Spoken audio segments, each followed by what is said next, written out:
오늘 우리에게 주시는 하나님의 말씀입니다. 신약성경 베드로전서 3장 8절부터 16절까지 말씀을 한 절씩 교독하겠습니다. 베드로전서 3장 8절부터 시작합니다. 마지막으로 말하노니 너희가 다 마음을 같이하여 동정하며 형제를 사랑하며 불쌍히 여기며 겸손하며 악을 악으로 욕을 욕으로 갚지 말고 도리어 복을 빌라. 이를 위하여 너희가 부르심을 받았으니 이는 복을 이어받게 하려 하심이라. 그러므로 생명을 사랑하고 좋은 날 보기를 원하는 자는 혀를 금하여 악한 말을 그치며 그 입술로 거짓을 말하지 말고 악에서 떠나 선을 행하고 화평을 구하며 그것을 따르라. 주의 눈은 의인을 향하시고 그의 귀는 의인의 간구에 기울이시되 주의 얼굴은 악행하는 자들을 대하시느니라 하였느니라. 또 너희가 열심으로 선을 행하면 누가 너희를 헤아리요. 그러나 의를 위하여 고난을 받으면 복 있는 자니 그들이 두려워하는 것을 두려워하지 말며 근심하지 말고 너희 마음에 그리스도를 너희 속에 있는 소망에 관한 이유를 묻는 자에게는 대답할 것을 항상 준비하되 온유와 두려움으로 따같이 읽겠습니다. 선한 양심을 가지라. 이는 그리스도 안에 있는 너희 선행을 욕하는 자들로 그 비방하는 일에 부끄러움을 당하게 하려 함이라. 아멘. 제가 예배 마칠 때 가끔 여러분들과 함께 나누는 그 기도문 중에 권도문이라고 하는 기도문이 하나 있습니다. 이제 평안한 마음으로 세상에 돌아가십시오. 선한 일에 용기를 가지시며 악을 악으로 갚지 마십시오. 이렇게 시작하는 기도문이지요. 제가 만든 건 아니고 여러 목사님들이 성경에 나오는 말씀들을 이렇게 취합해서 만든 아주 좋은 기도문입니다. 근데 저는 이 기도문을 함께 읽고 또 기도를 드릴 때마다 잠깐 멈칫하기는 합니다. 왜냐하면 평안한 마음으로 세상에 돌아가십시다. 선한 일에 용기를 가집시다. 이까지는 괜찮은데 악을 악으로 갚지 맙시다. 이 내용을 읽고 기도할 때 잠깐 생각을 좀 하게 됩니다. 그게 쉽지 않기 때문에 그렇죠. 우리가 하나님을 믿는 사람이든 아니든 간에 누군가가 우리에게 이유 없이 비난을 한다거나 공격을 한다거나 또 악하게 대하면 우리도 더 심하게는 못한다 할지라도 우리도 똑같이 좀 갚아주고 싶은 마음이 자연적으로 우리 마음속에 생기니까요.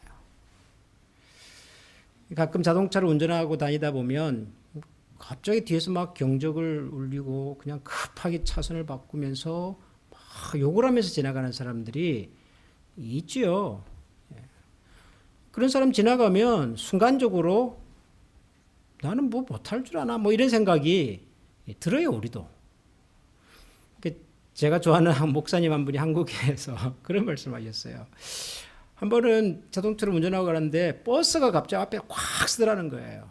그래서 속으로 내가 탱크만 몰고 있었다면 그냥 내가 저 버스를 그냥 박살을 막 이런 생각이 들었다는 거죠. 목사님인데 워낙 운전을 막 거칠게 하니까요. 그러니까 우리가 살다 보면 이런 일들을 부지기수로 만나지 않습니까? 그런데 이제 기도문에는 선한 일의 용기를 가지고 악을 악으로 갚지 말라 그러니까 이게 필요하고 좋은 말씀이긴 하나 참 쉽지 않다는 생각이 듭니다. 뭐 그러니까 우리가 또 기도를 하는 것이겠지요. 잘 안 되는 일이니까.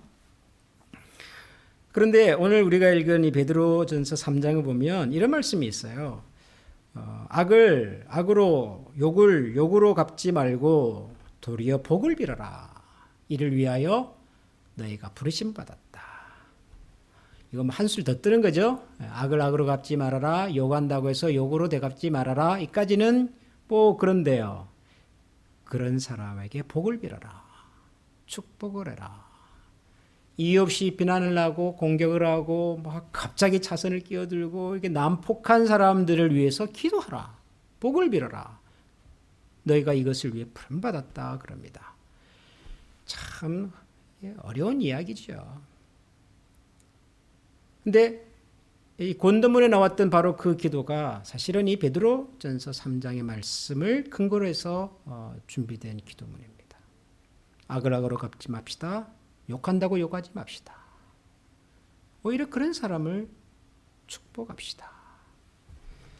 참 갈수록 태산입니다. 어렵습니다. 하나님의 말씀을 읽을 때 우리가 이런 내용을 들으면은 참 쉽지 않다는 생각이 듭니다. 그런데 여러분, 성경이 우리에게 뭔가를 요청하고 또 가르칠 때는요, 그럴 수 있는 비밀도 이유도 또 지혜도 함께 해주는 법입니다. 무턱대고 우리에게 무조건 참고 살아라가 아니라 우리가 그리스도인으로 세상을 살 때 그럴 수 있는 비밀이 능력이 숨어 있다. 이런 얘기를 항상 같이 합니다.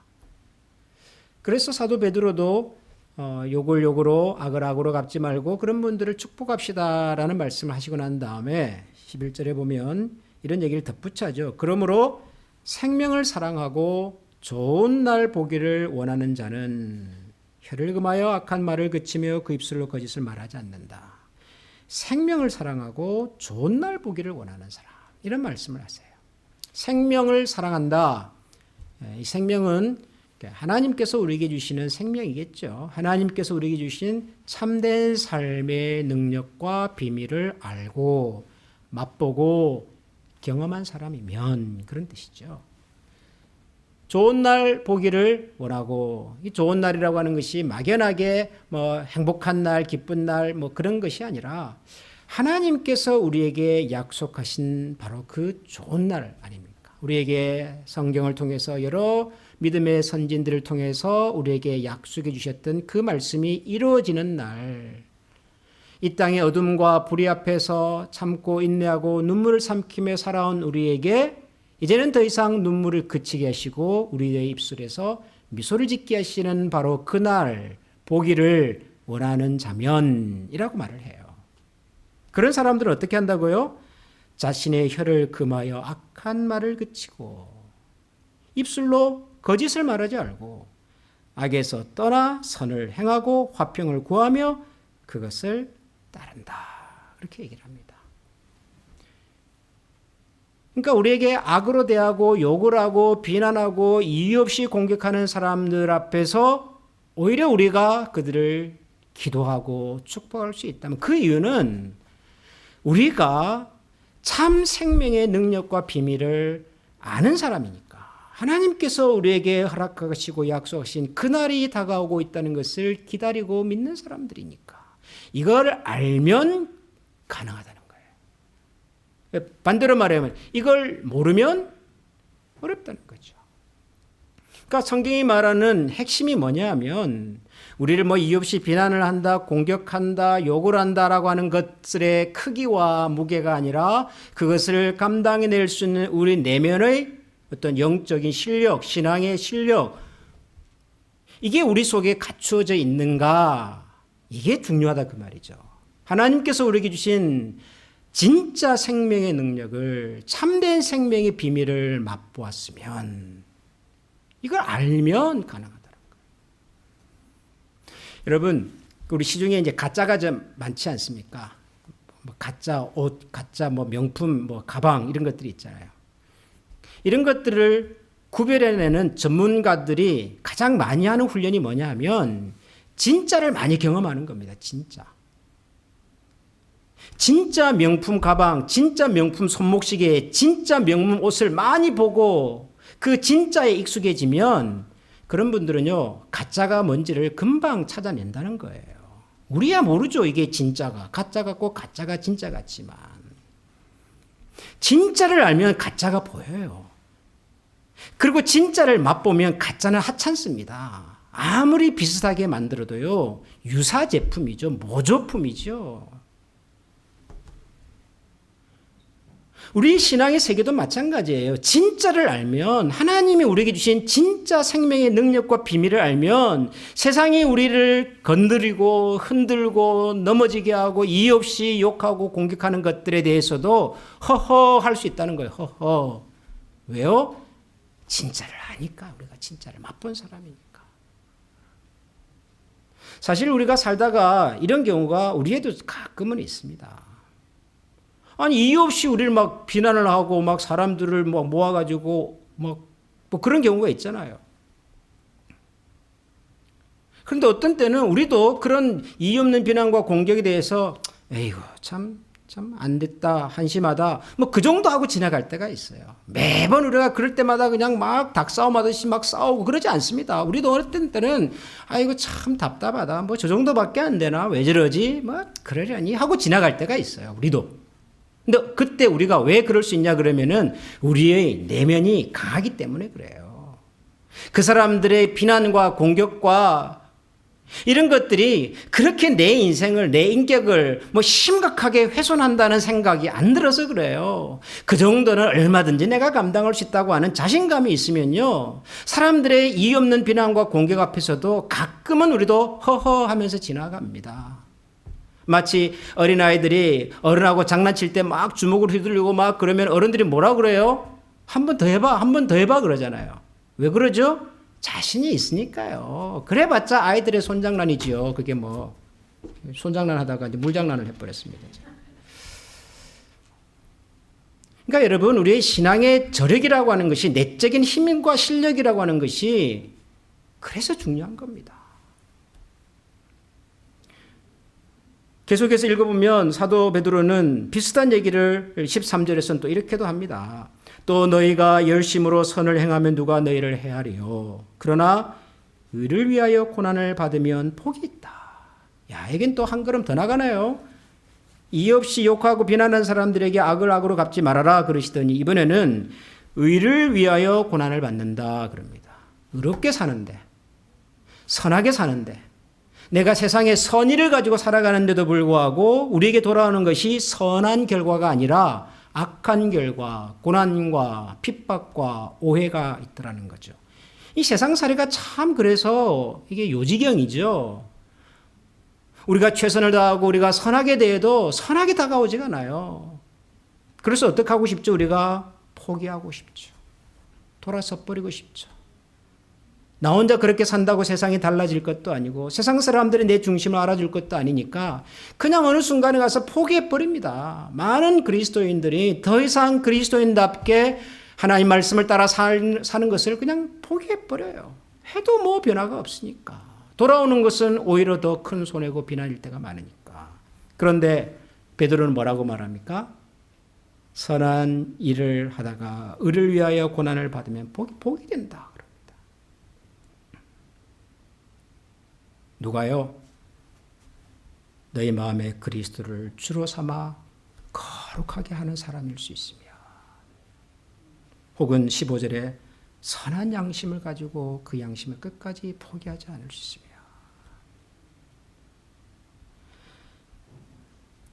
저는 이 15절 말씀 여기 보면은 선한 양심을 가지라 이는 그리스도 안에 있는 너희 선행을 욕하는 자들로 그 비방하는 일에 부끄러움을 당하게 할 것이다. 저는 이 말씀이 어렵지만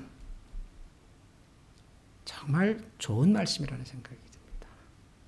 우리 그리스도인들이 세상을 살면서 이유 없는 공격과 비난과 오해를 받더라도 그런 이유 없는 공격과 오해와 비난에 악을 악으로 욕을 욕으로 갚지 않고 오히려 저들을 축복하고 오히려 저들을 기도할 수 있는 그런 신앙의 저력을 가지고 살 수 있다면 저들의 악행을 하나님께서 오히려 부끄럽게 하신다고 하는 이 말씀이 저는 너무너무 좋고 또 이게 신앙의 저력과 비밀이 아닐까 저는 그런 생각이 듭니다.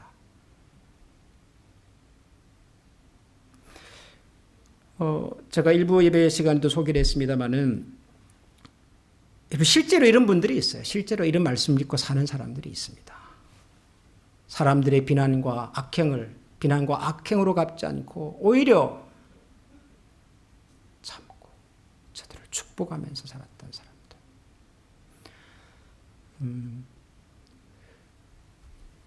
그 인도의 정신적인 아버지라고 불리는 마하트마 간디 같은 분 있지 않습니까? 간디가 살던 그 시절은 인도가 영국의 식민 지배를 받을 때죠. 영국이 참 점잖은 나라로 알려져 있지만 적어도 인도 사람들에게는 그렇지 않았습니다. 우리가 일본 제국주의 식민 정치 때문에 엄청난 핍박을 받은 세월이 36년인데 그것에 비하면 인도 사람들이 당했던 고난과 그 수탈은 말로 표현할 수가 없습니다.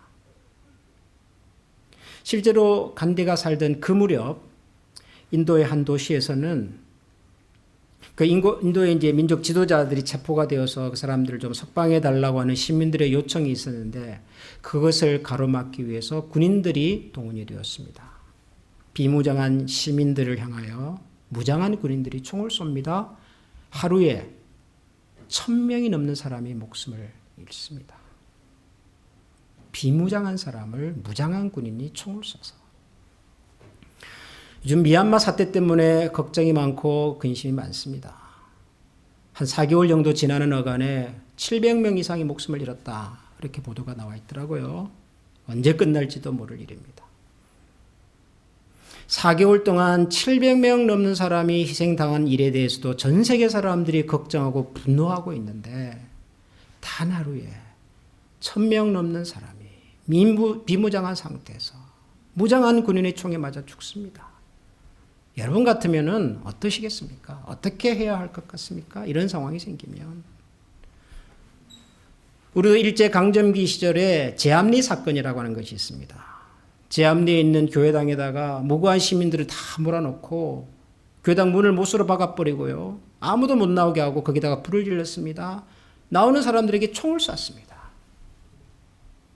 우리가 가지고 있는 아픔의 역사죠. 인도에서는 1000명이 그렇게 죽었습니다. 사람들이 더 이상 우리가 비폭력적인 방법으로 순수하게 저항해서는 안 된다라는 생각을 가질 무렵입니다. 그때 간디가 자기 동료 인도 사람들이 이렇게 말합니다. 여러분, 우리 저들의 잘못의 행동에 대해서 거부합시다. 집요하게 거부하되 그러나 폭력이 아닌 방법으로 합시다. 우리들이 폭력으로 저항하면 우리도 저들과 똑같은 사람들이 되겠지만 우리가 폭력이 아닌 방법으로 저항하면 결국 저들의 폭력이 얼마나 부끄러운 행위인지가 드러나게 됩니다. 그리고 저들의 부끄러운 행위를 통하여 정의가 드러나게 될 것입니다. 결국 인도가 독립을 하지요. 독립을 합니다. 저는 폭력이 아닌 방법으로 저항할 때 저들의 폭력이 부끄럽게 드러나게 된다고 하는 이 말이 너무너무 힘이 있는 말 같아요. 여러분, 간디의 이런 생각이 어디서 나왔을까요? 간디는 인도 사람이고 간디는 아마도 힌두교 신자였을지 모르지만 그는 젊은 시절 영국에 유학을 해서 기독교를 접합니다. 성경을 접한다고요. 성경에 나타난 예수 그리스도에 대해서 배우게 됐어요. 간디가. 그분이 그렇게 사셨거든요. 이유 없는 공격과 비난 앞에서 욕을 욕으로 갚지 않았습니다. 비난을 비난으로 갚지 않습니다. 십자가에 달리신 그분께서는 오히려 하늘에 계신 아버지, 저들의 죄를 용서해 주십시오. 저들의 죄를 저들에게 돌리지 말아 주십시오라고 기도하신다고요. 그렇게 사는 사람들이 있어요. 우리가 사는 미국의 마틴 루터 킹 주니어 목사님 같은 분도 마찬가지죠. 무자비한 인권 탄압과 유색 인종에 대한 박해 앞에서도 우리 절대로 저들과 같은 방법으로 저항하지 맙시다라고 말하잖아요. 맨손 들고 행진하잖아요. 총과 방패로 곤봉으로 내리치는 사람들 앞에서도 그냥 그렇게 저항하잖아요. 우리가 세상에서 그리스도인으로 산다고 하는 것은 세상에서 당하는 억울함과 비난과 공격을 세상의 방식으로 갚는 것이 아니라 하나님의 방식으로 갚겠다고 하는 사람들입니다. 우리는. 베드로만 그런 것이 아니라 사실 바울께서도 그런 말씀을 하셨더라고요. 사도 바울께서도 로마서에 오니까 내 사랑하는 자들아 너희가 친히 원수를 갚지 말고 하나님의 진노하심에 맡기라. 기록되었으되 원수 갚는 것이 내게 있으니 내가 갚으리라 고 주께서 말씀하신다. 네 원수가 줄이거든 먹이고 목마르거든 마시게 하라. 그리함으로 네가 숯불을 그 머리에 쌓아 놓으리라. 우리라고 해서 별 수 있나요? 우리도 예수 믿는 사람이지만, 크리스찬이지만, 우리도 세상의 악을 보면 좀 악한 마음이 생기고, 세상이 우리를 격정적으로 분노하게 만들면 우리도 화가 나고요. 때로는 우리 마음에도 똑같은 방식으로 되갚아주고 싶은 마음이 생기지만, 원수 갚는 것을 나에게 맡겨라. 내가 갚으리라. 그럼 우리는 뭐 해요? 너희 원수가 줄이거든 먹이고 목마르거든 마시게 하라. 여러분, 이것이 우리가 세상을 살면서 당하는 이유 없는 비난과 공격과 모욕 앞에서 제대로 이기는 방법입니다. 제대로 이기는 방법. 우리가 똑같이 욕하고 똑같이 비난하고 똑같이 모욕을 줘서 우리가 이긴 것 같지만, 여러분, 절대로 우리는 그런 방법으로 세상을 이길 수 없습니다. 여러분, 힘과 폭력으로 만들어낸 평화가 얼마나 오래 가던가요? 우리가 다른 사람들을 힘으로 무력으로 제압했을 때 찾아오던 마음의 평화는 얼마나 오래 가던가요? 오래 가지 않습니다. 절대로 그것은 영원한 승리가 될 수가 없다고요. 그래서 성경은 우리에게 얘기합니다. 원수 갚는 것은 내게 맡겨라. 너희는 원수가 줄이거든 먹이고 목마르거든 마시게 하라. 여러분, 이것이 훨씬 고차원적인 그리스도인들의 승리의 비결입니다. 우리 모두 이렇게 살아보십시다. 세상에서 당하는 억울함과 손해를 세상의 방식으로가 아니라 하나님의 방식으로 되갚여 주십시다. 악행을 한다고 똑같은 악이 아니라, 모욕한다고 똑같은 모욕으로가 아니라, 저들을 먹이고 입힘으로, 저들을 위하여 기도하고 축복함으로 하나님께서 어떻게 저들의 행위를 부끄럽게 하시는지를 볼 수 있는, 그것을 기다릴 줄 아는 그런 신앙의 사람들이 되시면 좋겠습니다. 결국은 우리 신앙의 내면의 실력의 문제입니다. 우리 마음의 그릇의 크기의 문제입니다. 어려움이 있을 때, 이유 없는 공격과 비난이 우리 앞에 있을 때 그 문제 분석하고 대처하기 위한 전략을 찾기보다 그것을 능히 감당해낼 수 있는 내적인 신앙의 힘과 그릇의 크기를 하나님께서 허락해 주시도록 기도하고 하나님 앞에서 찾고 그리고 구하면서 살아가는 그런 우리 모두가 될 수 있기를 소원합니다. 여러분, 이 시간에 우리 이런 마음을 가지고서 같이 한번 찬양을 드리면 좋겠는데요. 거룩하신 하나님, 주님께 감사를 드립니다. 날 위해서 이 땅에 오신 독생자 예수 그리스도, 내가 약할 때 우리에게 강함을 주시고 우리가 가난할 때 우리를 부욕해 하시는 주님을 제가 믿습니다. 우리 찬양 같이 한번 하나님 앞에 올려드리겠습니다.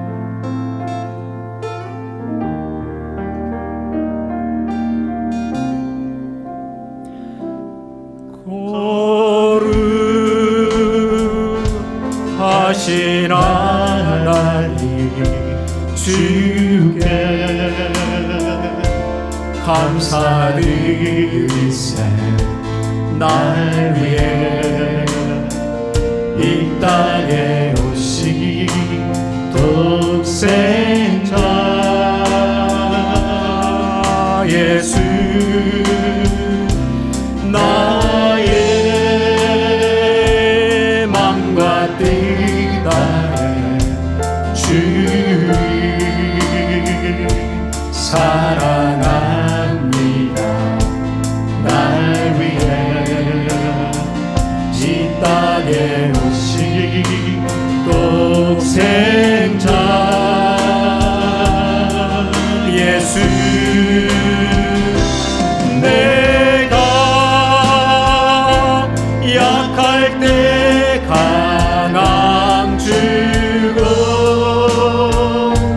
가난할 때 우리를 부욕해 하신 나의 주,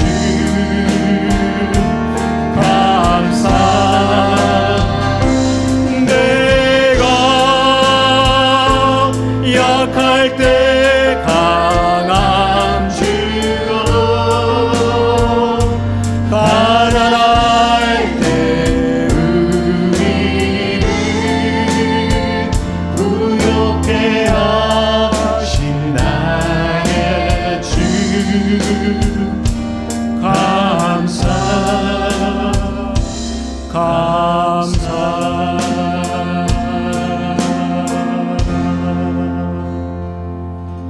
기도하겠습니다. 이제 평안한 마음으로 세상에 돌아가십시오. 선한 일에 용기를 가지시며 악을 악으로 갚지 마시기 바랍니다. 항상 연약한 자를 도우시며 병든 자를 찾아보시며 곤란당하는 이웃을 위로하시기 바랍니다. 모든 사람을 존경하시며 주님께 봉사하고 주님을 사랑하십시오. 모든 일을 믿음과 사랑으로 행하시며 어떤 일에도 소망을 포기하지 마시기 바랍니다. 거룩하신 성령님께 순종하여 기쁨과 감사의 생활을 해나가십시다. 우리 하나님 아버지는 여러분을 항상 도우실 것입니다. 여호와는 네게 복을 주시고 너를 지키시기를 원하며 여호와는 그 얼굴을 내게 비추사 은혜 베푸시기를 원하며 여호와는 그 얼굴을 내게로 향하여 드사 평강 주시기를 원하노라. 아멘.